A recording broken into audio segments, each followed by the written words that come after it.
Thank you, Dr. Basalira. Good morning, ladies and gentlemen.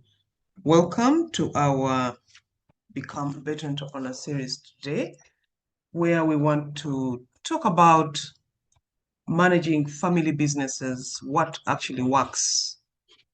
And I would like to start with a statistic that emphasizes the importance of family businesses around the world. The Family Farm Institute, which conducts research and also develops family businesses, estimates that about 70 to 90% of the global GDP and also 70 to 90% of the global GDP is contributed by family businesses, which employ about 50 to 80% of the workforce in most countries. In Uganda, the Private Sector Foundation and MOOPS confirm that the majority of businesses in Uganda are family-owned in the private sector and which form the true backbone of this country. But it is also true that approximately 30% of family businesses survive into the second generation, according to the work of Joseph Astrachan, a renowned researcher on family businesses. He also, from his studies, indicates that 10 to 15% make it to the third generation. And that means that transiting from the people that start the business to the next generation is the most fragile period, because there are challenges with governance, succession planning, as our speaker will also be sharing with us. So it is very important for us to talk about how best can we manage these family businesses, knowing that family businesses help to create employment, they generate income. For many young people who will finish school and will not have where to start, they'll simply go and work in a family business. So it is important that we talk about how do we get family businesses to work for a country like ours, where majority of the businesses in the private sector are family owned. And with us this morning is Mr. Frank Katusiime, who is going to be sharing with us what actually works when managing a family business. Mr. Katusiime is the CEO and lead consultant for Business Initiatives International Limited, where he has been consulted in strategy, corporate governance, taxation, career transitioning, microfinance, real estate investments. He's a balanced scorecard practitioner and has lectured in Makerere University's Faculty of Commerce, currently MOOPS, and the Uganda Management Institute. He transited career at the level of Assistant Commissioner in charge of Research and Planning with URA in August 2008. His current special focus is in the areas of managing career transitioning and entrepreneurship with a bias in the real estate sector. He has launched 2 books where he shares his and other people's experiences. And these books, one is Money Mistakes to Avoid and Deadly Business Mistakes. On December 2nd, 2017, he won an Excellence Award as the country's author of the best book of the year. In the corporate world, he sits on the board of the Housing Finance Bank and chairs both the Compensation and Nominations Committee and alternate chair of the Board Audit Committee. I can say quite a lot about Mr. Katusiime. He has an extensive CV. I can only say that we are happy to have you back. I know we hosted you sometime last year, but we are always privileged to have you come and share your wealth of experience on topics of business and management. You're welcome. You have 40 minutes to make your presentation, and we look forward to learning from you. Thank you.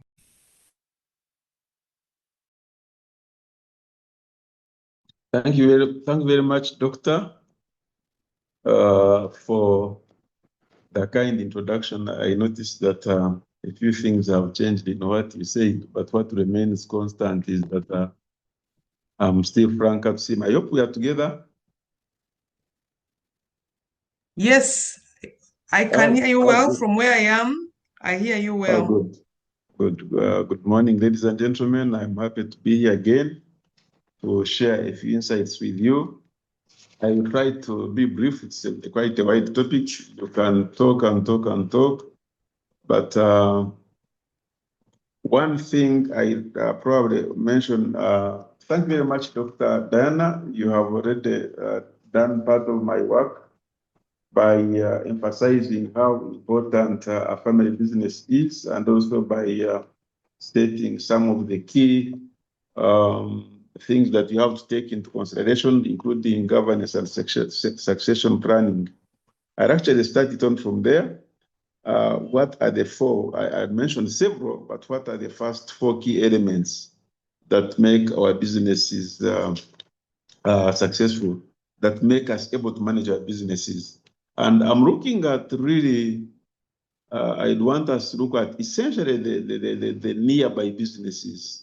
You could have those global explanations, global factors, but let's look at a business like Mukwano Group, which has been on. It's a family business that has been on for some time. Murwana Group, it has been on for some time. Fairway Hotel, it has been on for some time, being managed by the third generation now and still doing well, looking much better. So what has made some of those businesses successful? What has made management easier? And of course, there are other local businesses. I want to really keep local because I know I'm talking to Ugandans. Essentially, there could be a few non-Ugandans, but I want to keep it local. One, we need to, as Dr. Dana said, we need to have formal governance systems. When you have a family business, try to have a family constitution. This is allowed, this is not allowed, this is how we do this. Try to have partnership or shareholders agreements, because you are a family, you have partners, maybe brothers, maybe parents and children. Then try to have family councils so that you essentially prevent conflicts. Because when you don't have those documented, you clarify the roles and responsibilities of each. You clarify the rights of each. Then you are likely to have disputes at some point. Somebody will say, I'm bringing in this one, please employ him. But you know, that is not one of the things that we allow according to our family constitution, according to our shareholders agreement. You are not supposed to bring a relative. So let's have those. You find families, they just open and start and they don't have any governance system. And it's important that even if it's a family business, if you can afford, you bring in some kind of board. You can have an advisory board. An advisory board, you may not have to do exactly what it says, but they advise and leave, and then you do what you want. But still, they bring in a fresh blood. They bring in a neutral perspective. They are not part of family usually, and they can add value in that perspective. Number two is the professional management of the family-owned business. The key to long-term success is really professional management practices, as you keep the family committed as capable owners. Try to employ, yes, it's a family business, but employ a CEO who is not family, employ workers who are not family, especially if it's a big family business. I'm not talking of a kiosk, I'm not talking of, so Fred, I'm talking a serious business, like I mentioned, Mukwano, I mentioned Murwana and others. Try to employ somebody that is not family, and if it is a source of employment for part of the family, then agree on it in the constitutions I talked about in my point number one. Three, as Dr. Tamu said, have a clear succession plan. Succession is a continuous process. It's not a one-time event. And weak succession planning, of course, is one of the key reasons. Actually, some sources say it is the main reason for family business failure, weak succession planning. Of course, it means it is likely to fail when you have gone, but it can also fail when you are still there. The moment you don't have a succession plan, and then you are managing it yourself, or yourself and your spouse, or a few of you in family, then you start aging or you start having disputes or disagreements, it can actually be done when you are there. But if you have a succession plan, for instance, if some of those things come in, you say, but our next in line is so and so, why don't this one now call it quits? Why don't you take leave and you go and rest? Because we already have a succession plan, and this person is the next in rank. Actually, in the books that Diana talked about, I talk about the last money mistake to avoid is the lack of succession planning, absence of a succession management model. Any individual must have a succession plan. And again, the last business mistake to avoid is succession and transition management. And I talk about those two things in great detail. I give examples of people that have done it well, but can be emulated. So succession planning cannot be underscored. And then my big point number 4 is have a long-term orientation. It's a family business. It's not in the business school, you talk of a going concern. It's a going concern. It's not about to end tomorrow. So have a long-term orientation. I know you are 50 years old, and the Bible gives us up to 70. And if you live long, you can go up to 80. I've seen people getting up to 100. I lost my friend's mother yesterday. She died at 92, and we are supposed to bury tomorrow. So people live beyond the 80. But even if you are living up to 70, have a view that the business is going to survive for the next 100 years plus. It's not going to end with you. And the moment you have a long-term view, then you are not looking at things in the window, you are really far. Focus on resilience over short-term profits. Yes, you can have short-term profits, leading to a few percentage points in terms of return, but then is it going to survive? That is why the balance scorecard is now trending, because it looks at all the perspectives that determine the business. Now, those are the 4 main things I really want to expound on, but then also bring in the other perspectives, because there are some traits that a good, a well-managed family business must have, and these ones I run through very, very fast. 1, purpose. You must have a purpose, you must have values, and you should not stop at profit. And again, I take the balance scorecard perspective, which I'm sure you all know very well. Then you need to prioritize community, including also your clients, because community is where you are doing your business from.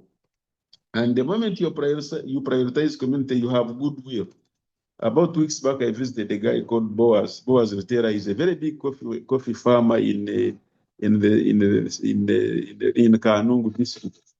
He has a very, very good coffee farm, probably could even be the best, one of the best in the country. And his farm is actually protected by community, because deep in the village, when you have something nice, there are people who always want to come and encroach and steal it at night, or even during the day, because that coffee farm, you can even steal it during the day, because when you are in one corner, you cannot hear what is happening in the other corner. It's on close to a square mile of land, so you cannot hear people that are here. But when a person hears that a person has been there stealing coffee, they arrest and they actually beat. It is only Boaz whom they call and say, we have got so and so, we are beating, and then he says, you forgive him. It is actually manned by the community because of the returns he puts back to the community. So CSR is very important. I talked about long-term view. I want to repeat. Then trustworthiness is very important. It is a foundation for all. When you have a family business, so any business for that matter, make sure you are trustworthy. When you say it is this, make sure it is that. Don't change your goals. Then adaptability is important. Continue changing, because the world keeps changing. Now, of course, you can see we have this kind of things that were brought by Israel and the US and Iran of increase in fuel prices. Maybe you might reach a point of being forced to drive non-fuel consuming vehicles. Adapt as the situation demands. Then you also need to look at your employees. Employees are the biggest asset you have in any business is the employees. Don't just look at profitability. Are your employees happy? Then there is close to employees, there is also the customer centricity. Family businesses, as long as you are making profit, many times you forget. But are you customer centric? What do your clients like? What do they prefer? Are you producing it because you are making money on that particular item, good or service? Or you are producing it because that is what the customers want? Conduct some bit of research to establish what your customers want. And I mentioned a while ago that you also look at the outside advisors. I mentioned an advisory board, but this one now, outside advisors, is a little different from an advisory board because an advisory board is hired to help you to advise on your business. But there is that outside board, which includes the bankers, the lawyers, the accountants. These ones are people that interact with your business, that are stakeholders to your business. Make sure you use them. If you have a banker, if you are borrowing money from a bank or you are saving money in a bank, continue engaging them to advise you. These days, unit trusts are handy. Why should you put your money on in a savings account when you have unit trust? If you have some good money, you have these bonds, treasury bonds and treasury bills. And this advice, you get it from your bankers. You can also ask your lawyers, accountants. You don't have to wait for the end of the year to call in accountants, auditors to audit you. Just visit an accountant and say, what can I do better? They really have very good information they can do. Then there is one very important thing which we call entrepreneurial spark. Entrepreneurial spark is to ensure that you continuously innovate and you continuously diversify. I give several examples in my books which I write of people who have diversified their businesses after even starting and operating a business. I give, for instance, St. Catherine Hospital. It's now a hospital, no longer a clinic, which was started by Dr. Eva Kajumba. She founded it in 1983 in a single room on Room Street, in a single room on Room Street. This was in 1983, and it was a pediatric outpatient clinic. Now, she later relocated to Kampala Road after this single room on Room Street. Then she opened a branch in the new tax park. Now, in 2005, this lady moved from Kampala Road branch and shifted to Uganda Road, where she still is now. And of course, as many of you know, have been there, those who have children, because it is essentially a pediatric hospital, but now it does everything. It has expanded to Lumumba Avenue. By 2016, he had actually extended the services from pediatrics to include obstetrics, the gynecology, ENT, nose and throat, and of course, general surgery and other orthopedic services. So what I'm talking about, this entrepreneurial spark, you don't say I'm a pediatrician and that's where you start and stop. You can expand those services. She also now has imaging and laboratory services, and she really has a full-fledged hospital with several accountants. So the moment, if she had kept on in pediatrics, where would she be? She wouldn't certainly be where she is now. Now, as I move first to winding up, because the time is really not on our side, you need to have merit-based hiring. When you are hiring people for family business, try to do it on merit. If you are the owner of the family business, avoid this thing of rigging the managing rate and say there is so and so, please consider him. But if you want him to consider him, you can say, I have given you this, but consider him at an arm's length. If you have other candidates, put him with them and then you weigh them. But this thing of saying, make sure you press this one, she's my sister's daughter, she's my brother's son, no. Those ones, they don't work. Those are the things that kill a business, a family business. Then, of course, what has been mentioned over and over again, separate family business finances, family finances from business finances, because it is very, very important. Now, there are a few things that we should take into consideration if we want our children, especially, to have our businesses to succeed when we have left. There is that early exposure. We need to expose the next generation into business. Don't do it alone. Even if they are still in school, when he's on holiday, let him go there. Even if it is cleaning job, let him clean, because in cleaning he'll be exposed. He'll be running more and more, and you do it from the formative stage. I actually talk about in I think money mistakes to avoid. I talk about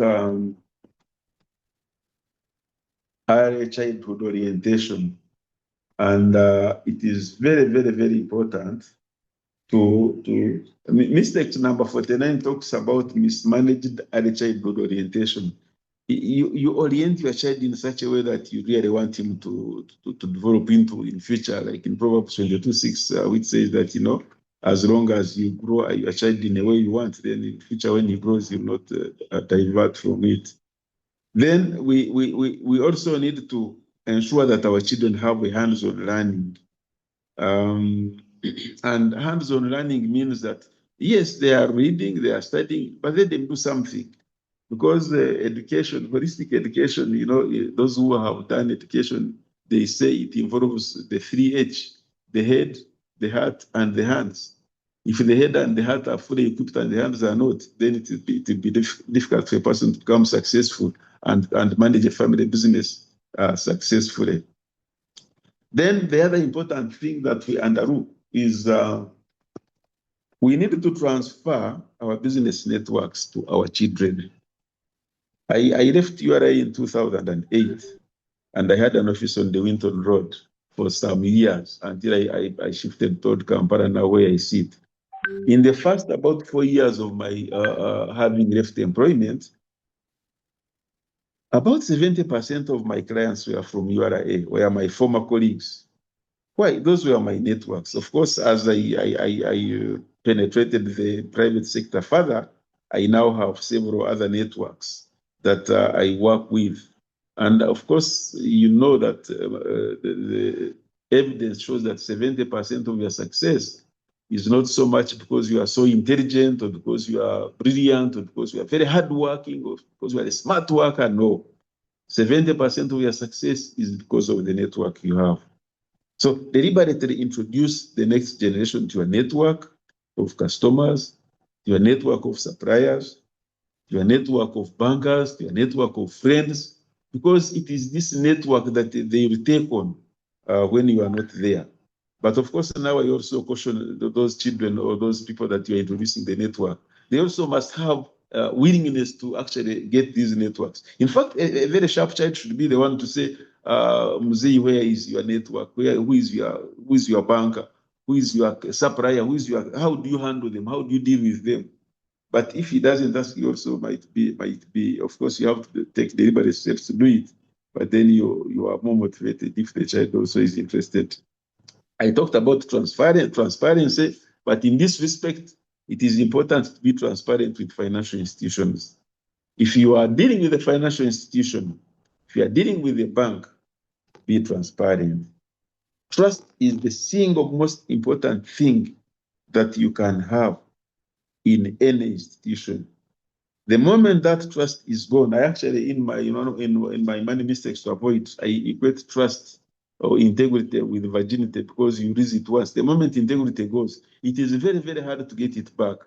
And the problem is that integrity, when it goes, you are most likely the last person to know that it has gone, because people outside there, they know it went, but you get to know last. Then I want to move very fast and finish. The next one is spousal support. A family business, to be successful, you need spousal support. A spouse must support you. If a spouse doesn't support you, then you have very, very big problems. And I know I have seen you not say you have not seen also. I know many of you have seen families where a spouse looks the east when the other one is looking in the west. You will never reach the same destination. You end up, one will end up in east, one will end up in the west. I actually mentioned a money mistake as marrying a wrong spouse. It is a money mistake. It is a business mistake because you can never do business with a wrong spouse.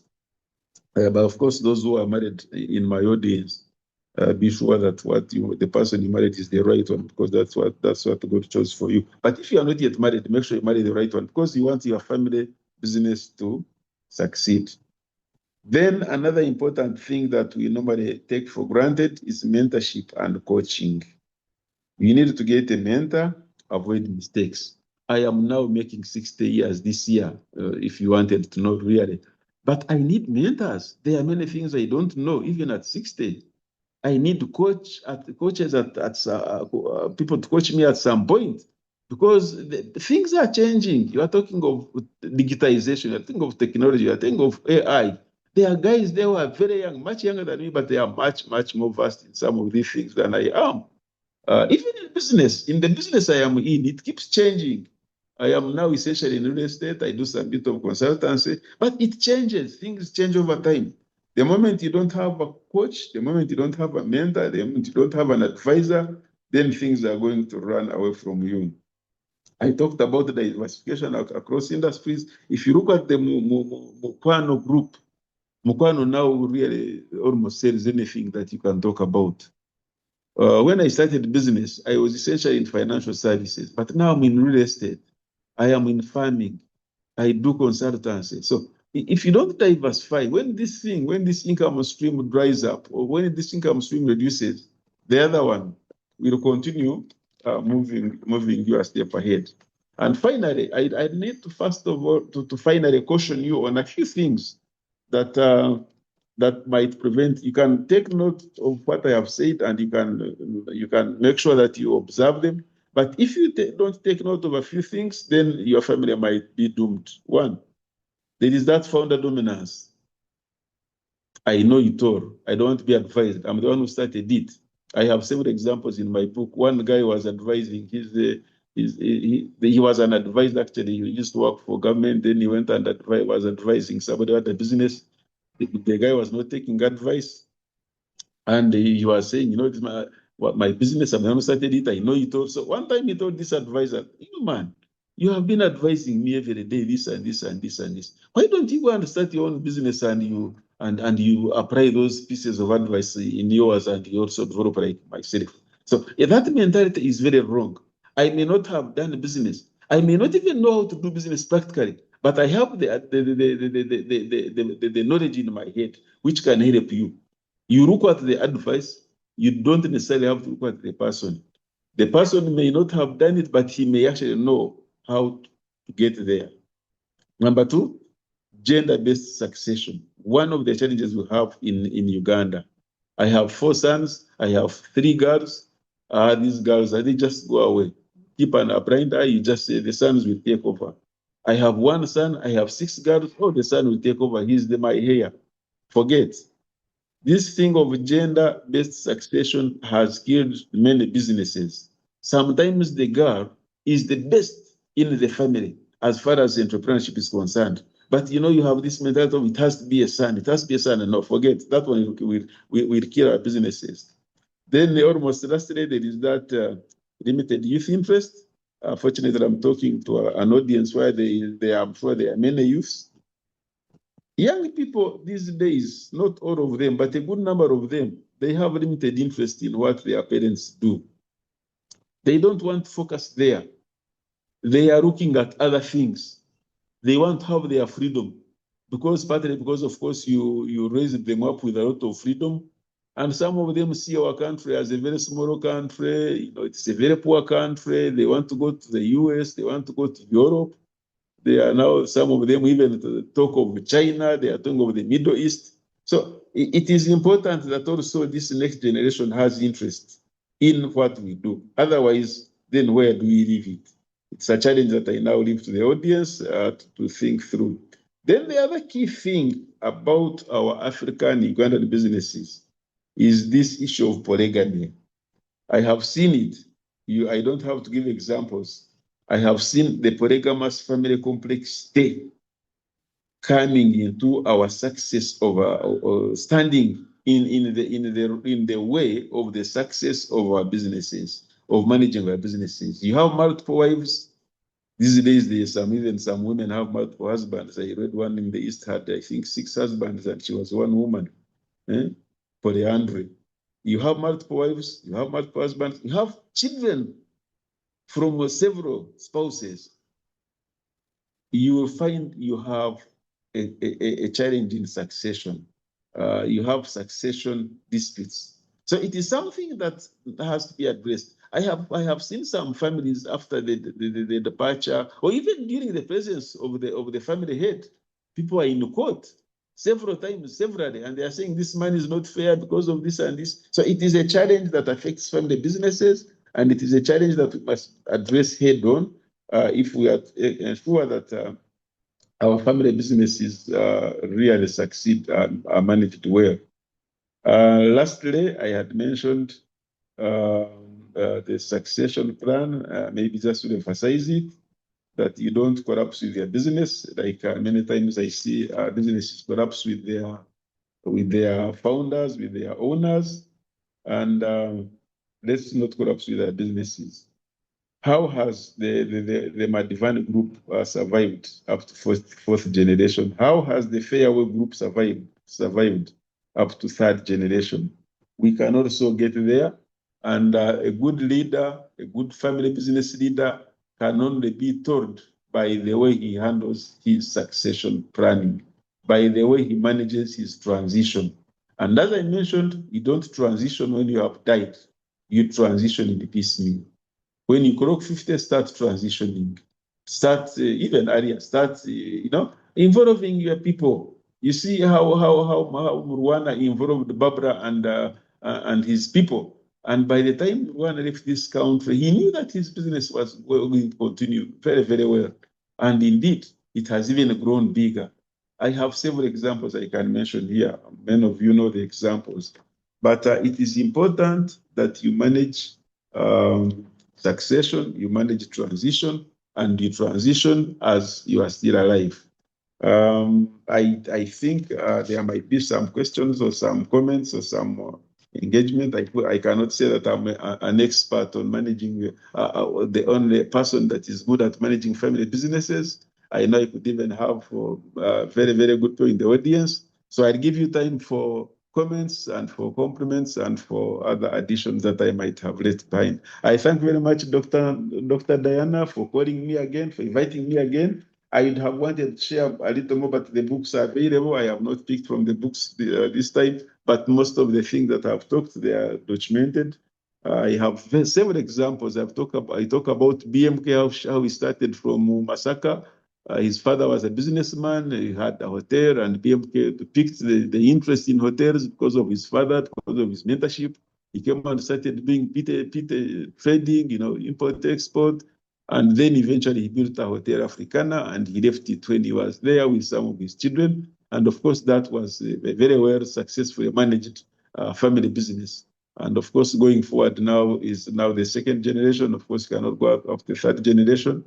I talk about fair. There are several examples. I talk about several examples of Ugandan business because I wanted it to be really to speak to Ugandans. Thank you very much, Diana. And I am happy to receive any comments or compliments or questions. I wish you the very best. Thank you. Thank you very much, Mr. Frank Katusiime. We appreciate your time. We'd like to thank you so much for once again accepting to come and talk to us. Thank you for finding time in your busy schedule. I know you're busy, and I learned that you lost somebody yesterday. May the person also rest in eternal peace. It is sad. We appreciate you. Thank you very much. I know you've taken us through important key aspects we need to think through, which are what actually works in family business. Thank you for sharing with us your experiences. You bring out 4 important aspects. including formal governance systems, professional management practices. We need to have a clear succession plan, and also you emphasize the issue of having a long-term perspective. I will not go through many of the things that you mentioned, but you mentioned many other things that will guide us as we need to be successful in the family businesses. I would like to ask to open up the session in case there are some questions, and allow me to invite Miss Sarah Mirembe Rukakamwa to guide us in Q&A. Sarah, please. Thank you so much, Dr. Basalira. Good morning, everyone on the call. My name is Sarah Mirembe Rukakamwa, and I'll be taking you through the Q&A session. Thank you so much, Mr. Katusiime, for the excellent and insightful presentation that you've shared with us this morning. I'm sure everyone at least has something to take home this morning. Ladies and gentlemen, please feel free to raise your electronic hand, or you send in questions in our chat or Q&A. I'll start with Skill Africa. Thank you, Mr. Frank, for the great presentation on MOBS ICC. My name is Grant, Director of Tuza Industries, and I'm MOBS EIIC in Chibeti. My question as a young entrepreneur is, if you are starting a family business today from zero, what would you do differently? Let me also get the second question, and then Mr. Katusiime, you can answer. From Fred, share with us about how you make use of corporate governance in the family business and avoiding the risk of being CEO, chairman, and managing director, and finance director. Mr. Katusiime.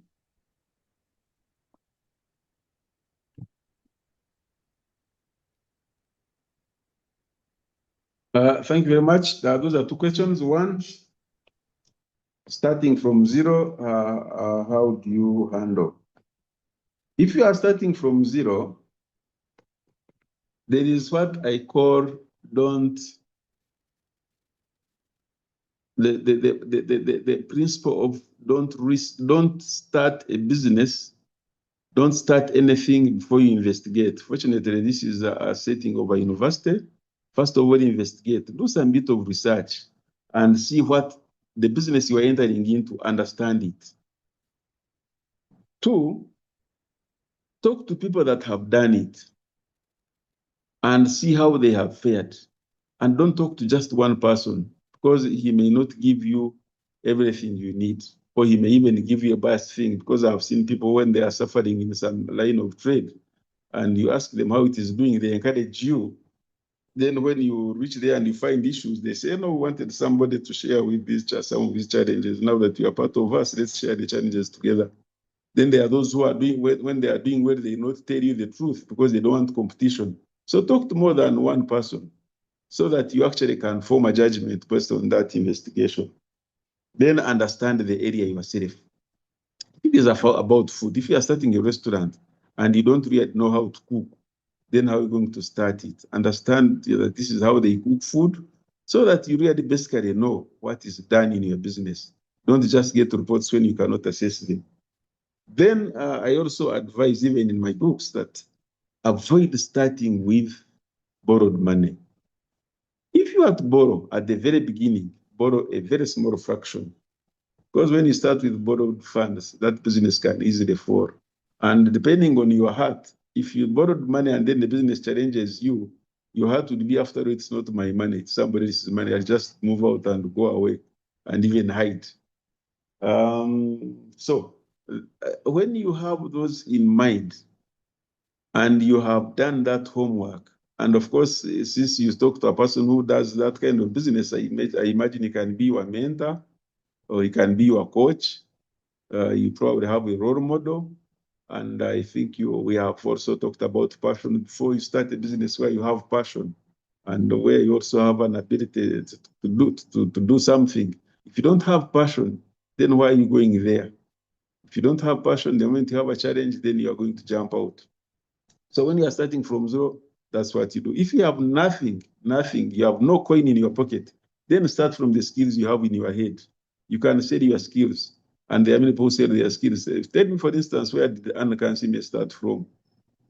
You don't have to have anything to do this kind of work that she does. So you have a head. And the word capital actually comes from the head. It's what you have in your head. Don't say that you don't have any money in your pocket, then you cannot start anything. You can become a counselor if you are good at that. You can become a consultant if you have an area you understand very well and you can consult in it. So you don't have to really start with money. The second question is Fred was talking about corporate governance. I don't know whether I got it well, but corporate governance in a family, you are the CEO, you are the owner, you are the founder, you are the manager. Corporate governance, we are saying yes, CEO, owner, manager, head of marketing, head of human resource, head of finance. The challenge is you do not have an independent piece of advice from an outsider. You are relying, everything you are relying on yourself. If you have a weakness, you are likely to import all these weaknesses into your business. So that's why we encourage that, have somebody that can come and advise from a different perspective. And when you say corporate governance, somebody is not just one, have a board, 5 people, 3 people at least, an advisory board. They come and see your business, they sit and they talk and they discuss, they give you advice. If you don't want a full board, a non-executive board, you just want an advisory board, they sit and they tell you their views. We have seen you do this and this, and we think you can consider this and this and this. I have been on the non-executive board, I've been on advisory board, and they are all very good. But what is important is, of course, those people you pick, there is what they call board diversity. If you are in poultry, make sure that if you pick 3 people, one of them has experience in poultry, one of them is a trader, and maybe one of them is a lawyer. If you have legal issues or you think you might have legal issues, one of them is an accountant.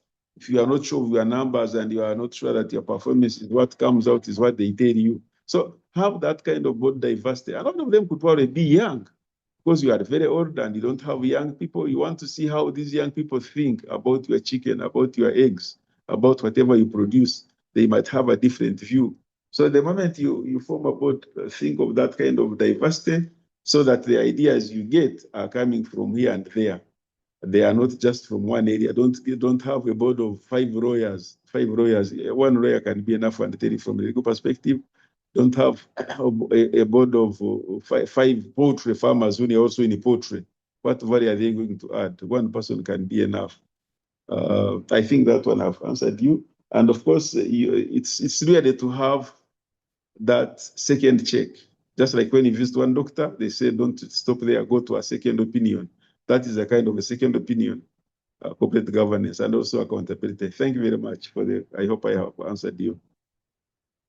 Yes, thank you so much for responding to all these questions. We have a comment from David Katamba. Thanks a lot, Frank. You're too insightful. Thank you so much, Professor Katamba. And then from Flavia, very insightful sharing, especially a successful succession plan, which is really a big challenge to tackle. And then from Hope, thank you, Mr.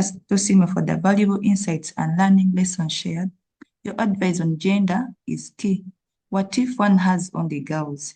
It's good to look at talent, passion, strength, profession, experience, and character too. And then from Uproot, thank you for the presentation. Yeah, Uproot, Mr. Katusiime will be sharing his contact in our chat. And then, Mr. Katusiime, you have talked about girls to have an equal opportunity. Now you have identified one who can take over and may not be firstborn or older.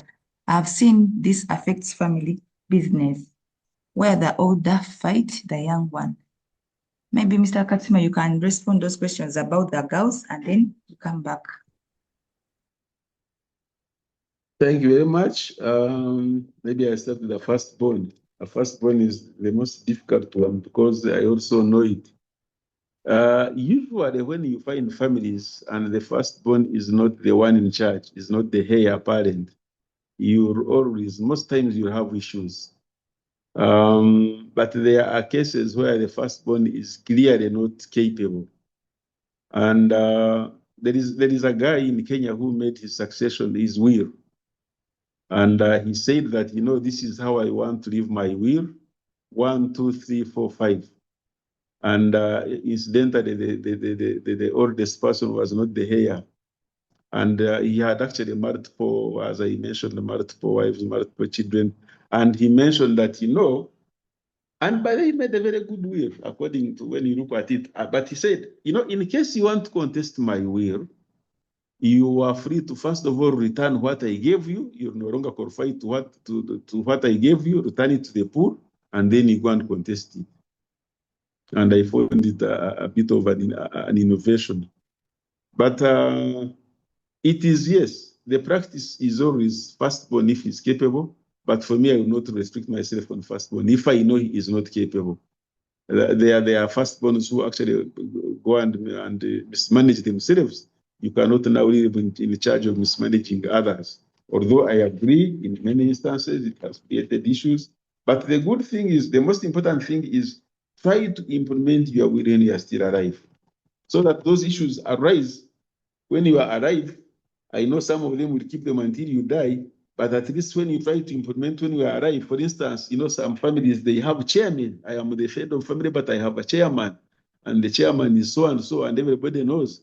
And when you have a chairman out of 9 children or 5 children or 3 children, then you'll be seeing how others are submitting to him or to her. And if the chairman is not the firstborn, then you'll see how they respect him. And then you can correct when you are still alive and you are still alert mentally. So if you wait and you implement when you have died, some of those things you cannot control. That's why I said succession is not a one-time event. Succession planning, it's not a one-time event. Start it now. The second question was on girls. A very, very good question. Supposing I have only girls, the person speaking to you has only boys. I have 6 boys. And of course, you brought in girls because you know the African sentiments about girls. So for me, my example may not apply very well, but still, it will help me to address your issue. I have 6 boys. 4 of them are already married. That means I have 6 boys and 4 girls. So if you have only girls, one thing I'd want to encourage you is to encourage your girls to get married. So that if you believe in boys, you'll give a girl knowing that she has a boy in the home, and your moko or your son-in-law is your son, really. So you'll give it to your daughter with your son-in-law. Now, if the girl doesn't get married, if all the girls don't get married at all, as I have mentioned earlier, human beings, a man and a woman, were created equal. The only thing is that they are different. That is why when you go to a class, you can have the best performing student being a female student when there are many male students. That is why you find institutions headed by females. And we have several institutions headed by females, and they are performing very well. Some of them better than males. So the purpose of some of these engagements like we're having now is to influence you to change your attitude of saying, I've only girls. For me, when I die, my family is doomed. Those who think that for me, my clan, I am what? My clan is such and such a clan, and the clan will go to the children, and now it cannot go to the girl because the girl will go away. So they are forget. Those are old thinkings. By the way, girls can be more useful in your old age, especially than boys. I have seen it practically. A girl will be very near you, can do anything for you, even when you are a father or a mother. So it is a mentality that we should really discard. I hope I have tried to address your concern. Thank you. Thank you so much. Yes, you have answered as well. And then we have comment from Shega. Great presentation. We have had a lot, learned a lot. I'm impressed that husbands should involve their wives in businesses. Eventually, they learn the skills of doing business. And then we have a question from Professor Baho. Thank you for the good thoughts. What are your views about partnerships in modern times? And what are the challenges? And then we have more 2 questions.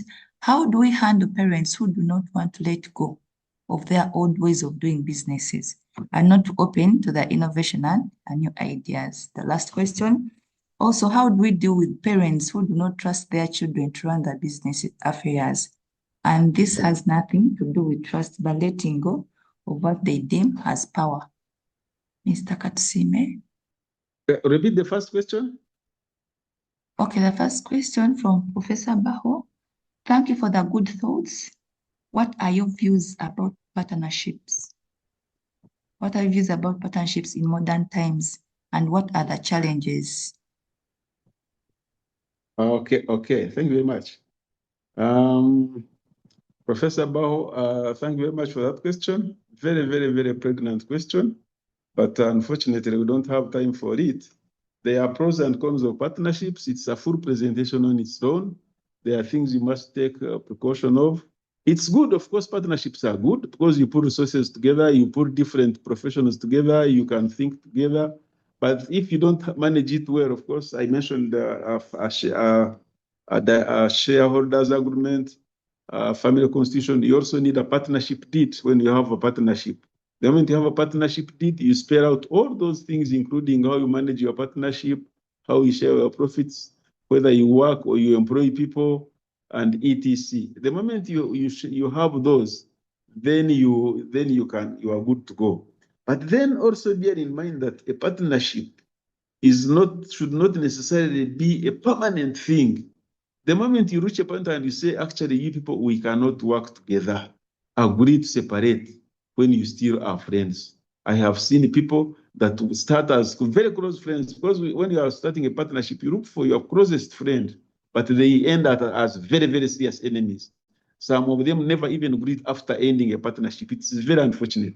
Start as close friends, you end as very close enemies, whether close enemies or distant enemies.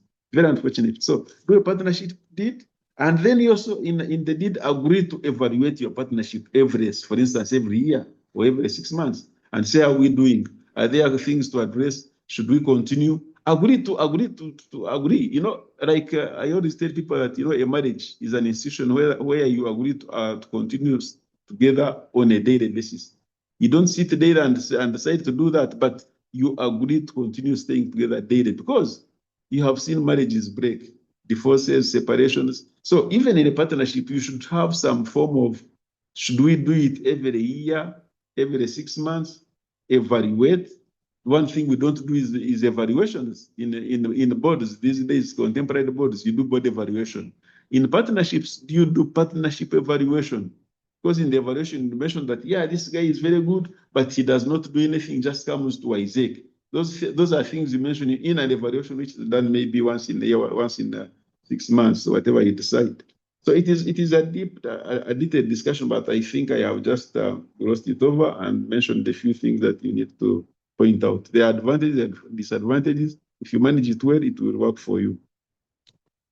The other one is old ways of doing business. Some people don't want to leave old ways. The older you grow, the more rigid you become. My rigidity at 60 is much bigger than when I was 40. When I was 30, I was more flexible. When you find me at 80, I'd be a very, very rigid, strict person. Now, for me, I actually throw the challenge to young people.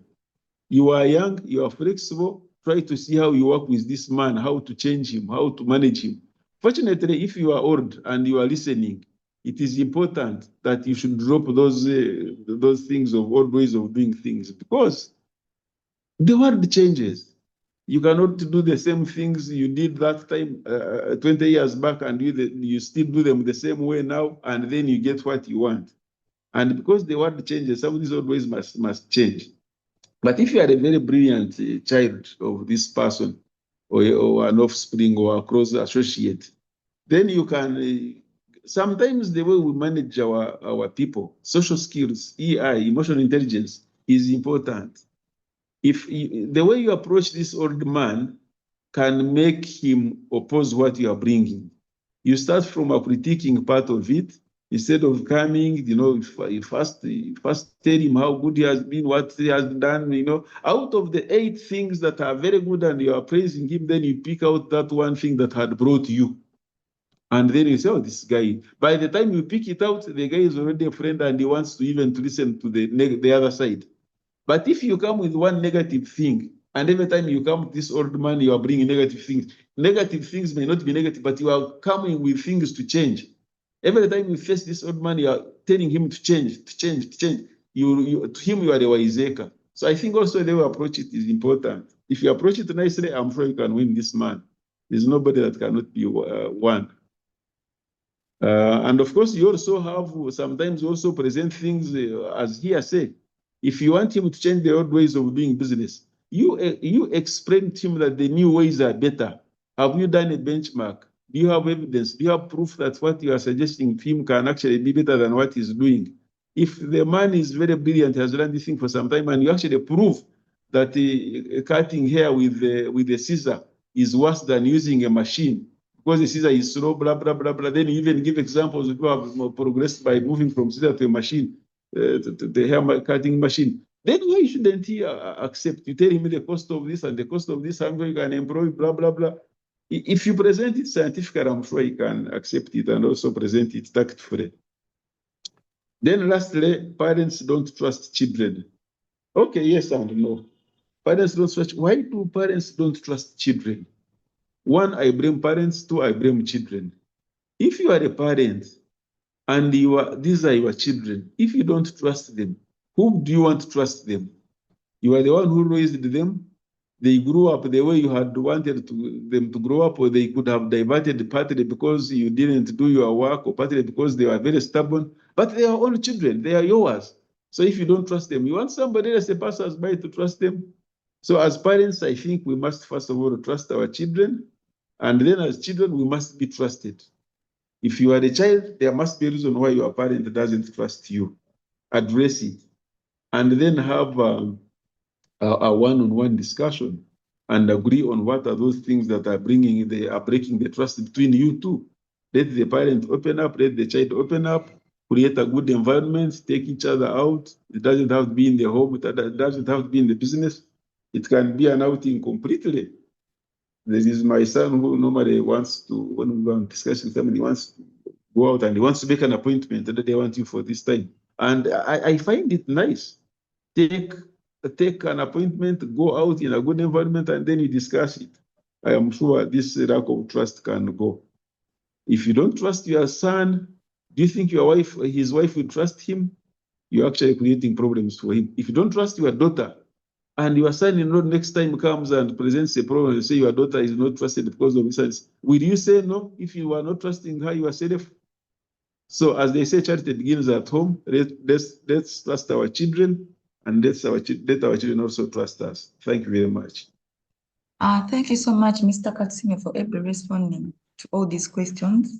Our friends on the call, because of time, we shall stop here. And Mr. Frank, we shall send you the questions, and maybe for those who have sent, and you'll be able maybe to respond to us. Thank you once again, all of you. We appreciate you for logging in every Thursday. And we pray that also next week we can meet same day and same time. Thank you so much. God bless you all. And back to our host. Thank you very much, Sarah, for managing the Q&A very well. I'd like to appreciate Mr. Frank Katusiime once again. Thank you very much for finding time to come and talk to us. We've learned a lot. Technical team, do you see Principal still logged on? If he's on, we'll give him an opportunity to say hello to us and also to our entrepreneurs. Check if Principal is still logged on. He was logged on under MM. Is he still on?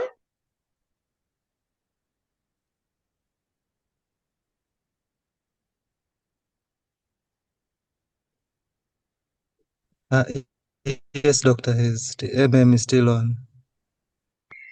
Principal, I'd like to invite you at this stage to say hello to us and also encourage the entrepreneurs, if you are able.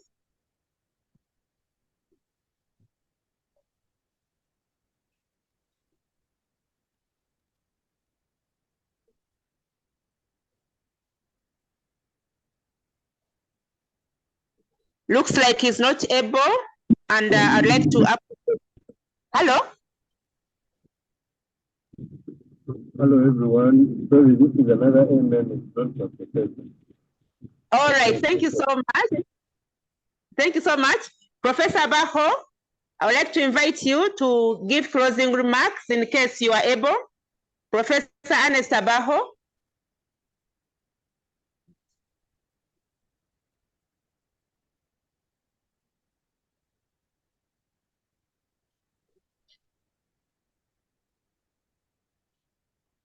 Ladies and gentlemen, I think Professor Ernest Abajo is not able. I would like to appreciate everybody who logged on this morning. I know we have learned a lot because I've seen the comments in the chat. I would like to thank you so much for logging on this morning. Mr. Frank Katusiime, on behalf of Makerere University Business School and on behalf of Makerere University Business School Entrepreneurship Innovation and Incubation Center, I would like to appreciate you. Thank you very much for finding time in your busy schedule to come and talk to us.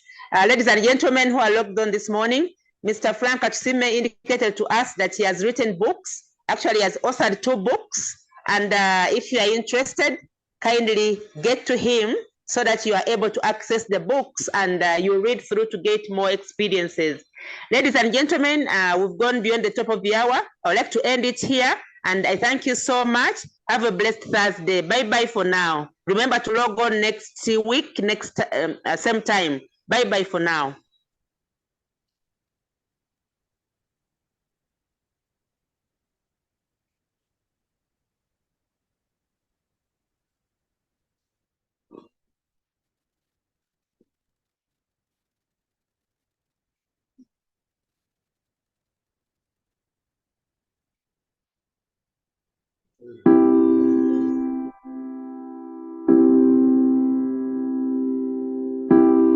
You gotta get up. You gotta get up and make a move. 'Cause the world will never see you until you do. No, they don't really care what you're going through. So you gotta show them, baby. You gotta show them the real you. You gotta give them what you got. No, don't let them see what you're not. 'Cause you are strong. You are wise. You are worth beyond 1,000 reasons why. And you can't be perfect, baby. 'Cause nobody's perfect, darling. But no, no, no, there's nobody in the world like you.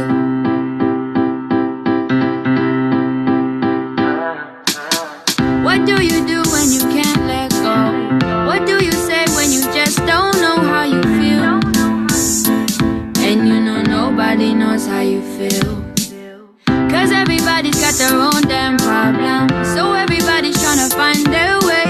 And day by day is a struggle. In this world, you know you have to hustle. Just know that you're not alone. You don't always have to be strong all by yourself. I said it's okay to ask for help. Now listen, people will find you, but they don't define you. And you will find people who help redesign